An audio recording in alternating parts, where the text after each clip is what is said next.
A severed human head had just washed ashore on the peaceful sands of Key Biscayne, Florida. The community was in shock, and investigators were left grappling with more questions than answers. Who did this head belong to?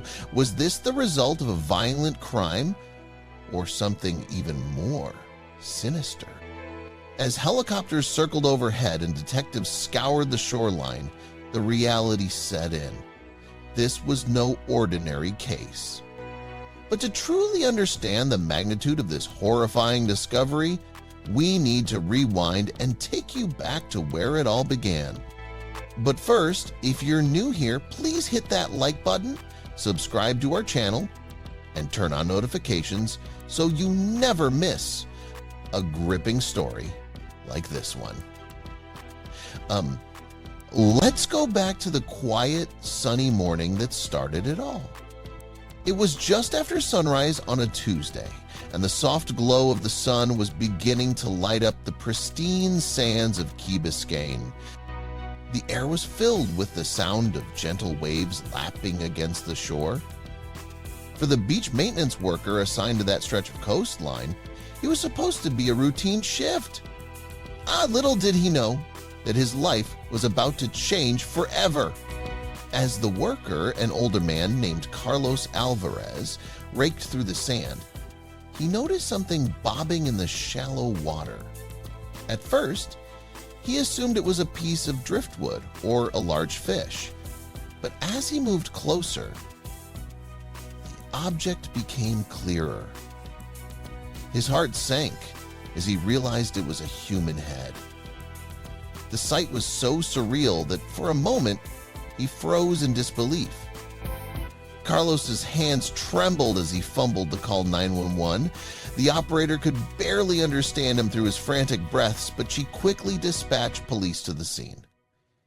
Within minutes, the once serene beach was transformed into a chaotic crime scene. Yellow police tape was strung up, blocking curious onlookers and local residents who had gathered, hoping to catch a glimpse of what was happening. Miami-Dade police detective Andre Martin was among the first responders. A seasoned investigator with over 20 years on the force, he had seen his share of gruesome crime scenes. But this one was different.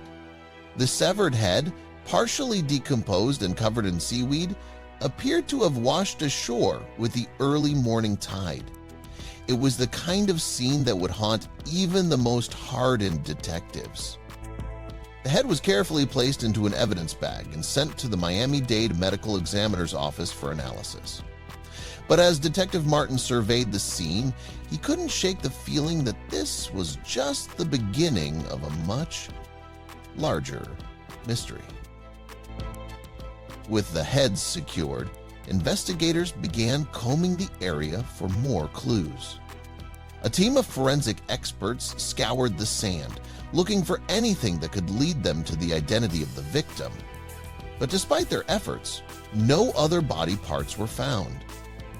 The search expanded to the surrounding waters, with divers brought in to explore the nearby reefs and underwater caves.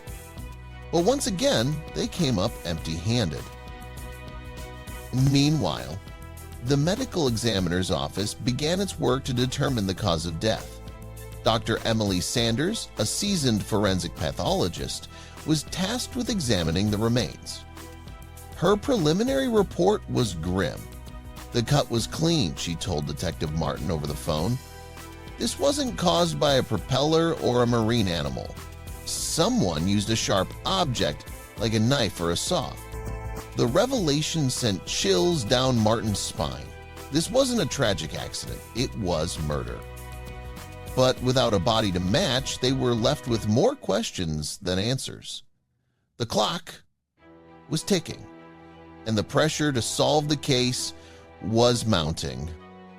News of the discovery spread quickly, with local TV stations and social media lighting up with speculation. Key Biscayne, known for its peaceful, family-friendly atmosphere, was suddenly at the center of a gruesome mystery. Residents who had been enjoying their morning jogs or walking their dogs along the beach were now too frightened to venture out. "I've lived here for over 20 years," said resident Maria Sanchez in an interview with a local news station. "We've never had anything like this happen before. It makes you question if you're really safe." But as days turned into weeks, the fear slowly began to turn into frustration. The police seemed no closer to solving the case, and rumors began to spread. Some residents speculated that it was the work of a serial killer, while others suggested it was linked to organized crime. The theories became wilder with each passing day, but none of them brought the detectives any closer to the truth. As Detective Martin and his team worked tirelessly to crack the case, they began to explore darker theories. Miami has long been a hub for criminal activity, from drug trafficking to organized crime syndicates. Was this severed head a warning? A message left by a ruthless cartel or gang? What would make an organism? A wolf? A mammoth monster? Or a Demon Anthony fan? The detectives began to dive deep into the criminal underworld, contacting informants and reviewing surveillance footage from local marinas and docks. They were particularly interested in a series of boat rentals that had taken place in the days leading up to the discovery. Several rental companies reported strange behavior from customers who had paid in cash and refused to show identification. But despite these leads, there was still no clear connection to the severed head. The investigation was at a standstill, and the pressure from the media and the public was growing. Just when it seemed like the investigation had hit a dead end, a breakthrough came from an unexpected source. Dr. Sanders, the forensic pathologist, had discovered traces of a rare industrial chemical on the remains. This chemical was commonly used in metalworking and could only be found in specific factories and shipyards along the Miami coast. Armed with this new information, Detective Martin shifted his focus to the industrial areas surrounding the port. His team began interviewing workers, checking company logs and cross-referencing the chemical with recent shipments. It was a long shot, but it was the first solid lead they'd had in weeks. Then they got a hit. A security guard at one of the shipyards remembered seeing a man matching the description of the victim arguing with a group of men late one night. The guard had thought it was just another heated dispute among workers, but now it seemed like it could be the key to solving the case. With this new lead, detectives began to piece together a potential motive. The victim, whose identity was still unknown, may have been involved in a dangerous deal gone wrong. The theory was that he had crossed the wrong people. People who weren't afraid to send a gruesome message by leaving his severed head on a public beach.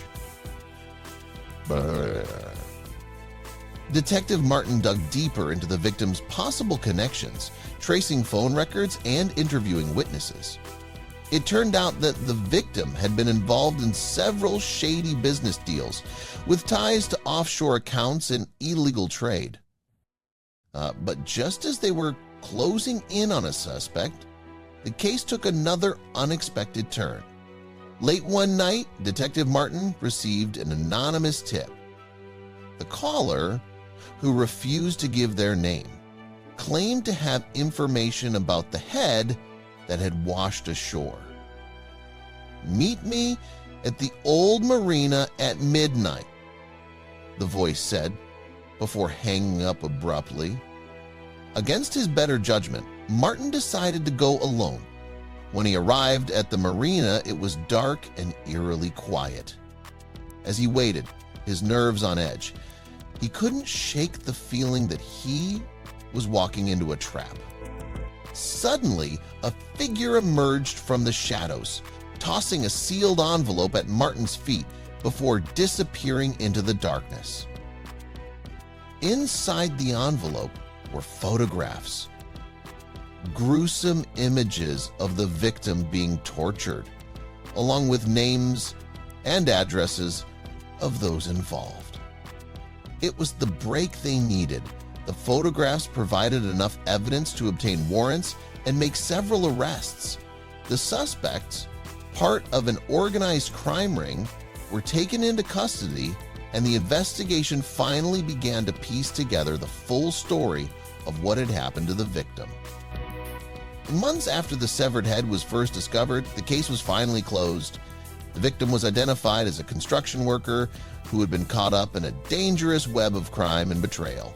The suspects were charged with murder, and the people of Key Biscayne could finally breathe a sigh of relief. But the impact of the case would linger. The community had been shaken to its core, and residents would never look at their peaceful beaches the same way again. If this story gripped you as much as it did us, please hit the like button, subscribe, and turn on notifications for more real-life mysteries and true crime stories. Let us know in the comments, what do you think was the real reason behind this gruesome crime? And how can communities like Key Biscayne prevent such horrors in the future?